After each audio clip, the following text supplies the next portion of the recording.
Okay, our next poet is Emily Dickinson, one of America's greatest and most original poets of all time. She's known for her innovative use of form and of syntax. She took definition as her province and challenged the existing definitions of poetry and the poet's work. Like writers such as Ralph Waldo Emerson, Henry David Thoreau, and Walt Whitman, she experimented with expression in order to free it from conventional restraints. And Clarissa Blackmore, who is a retired English teacher and writer, will read two of the poems by Emily Dickinson. Clarissa chairs the Greenwood County Library Board. That's how I met Clarissa. And she tutors several students, but in the pandemic, she spends most of her time pursuing her favorite pastime, which is reading. Clarissa, please read these poems for us. Okay. I had no time to hate.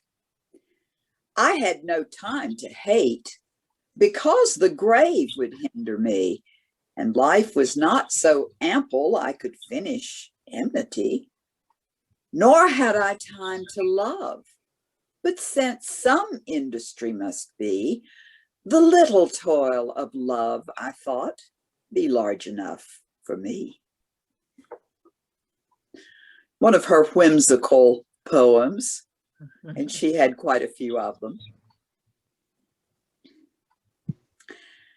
I died for beauty.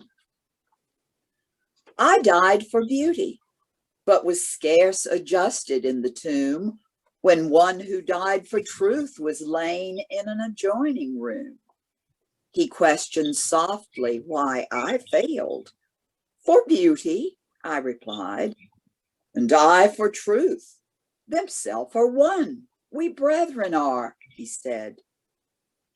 And so, as kinsmen met a night, we talked between the rooms until the moss had reached our lips and covered up our names. Thank you, Clarissa. I'm sorry, Nikki.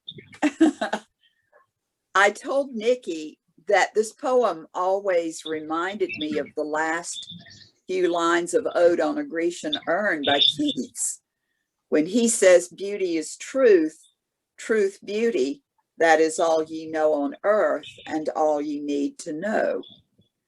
And I wondered if this poem is Emily Dickinson's take on what Keats had to say about beauty and truth. She says, themselves are one. Mm-hmm.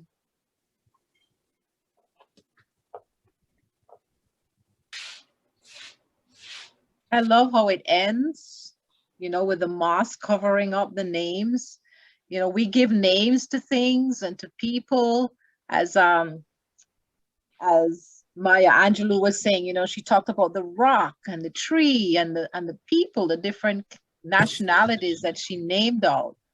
You know, I think the only time we'll really have peace on this earth is when we recognize ourselves as being the same, the one, you know. So that's my take on the question. Anyone have any other thoughts on Emily Dickinson's poems? And thank you so much, Clarissa, for reading them. Oh, you're welcome.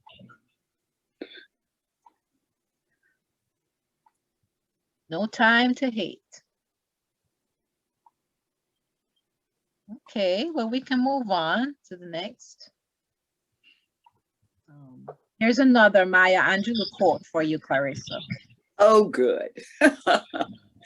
We delight in the beauty of the butterfly, but rarely admit the changes it has gone through to achieve that beauty.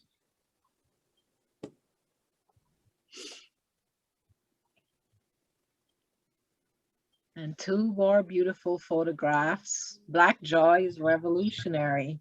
And those two little boys